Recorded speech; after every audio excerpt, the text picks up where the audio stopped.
ഹർഷേ ഒരു ക്വസ്റ്റ്യൻ നമ്മൾ കുറേ ദിവസമായി വീഡിയോയിൽ ഒപ്പരമില്ലാത്ത ചോദിക്കട്ടെ. രാമായണത്തിന്റെ നടുവിൽ കാണുന്ന സ്ത്രീ. രാമായണത്തിന്റെ നടുവിൽ കാണുന്ന സ്ത്രീ.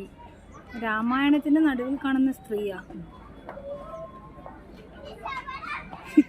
കാലത്തിന് ശേഷം തുടങ്ങി വന്നിട്ട് കുറേ ആയില്ല നമ്മൾ ചെയ്യാത്തെ. ഫാൻസ് എല്ലാം വിചാരിക്കുന്നുണ്ടോ എവിടെ പോയി ഹർഷ? എന്റെ ഫാൻസ് എനിക്ക് പേഴ്സണലായിട്ട് മെസ്സേജ് അയക്കുന്നുണ്ട്.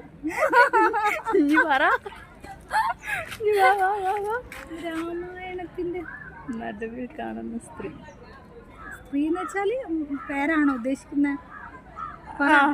മായ. ഓള് വിചാരിച്ച എനിക്ക് പറയാൻ കിട്ടൂല. അതാ. Bye bye. ഓള് പറഞ്ഞ് ബൈ.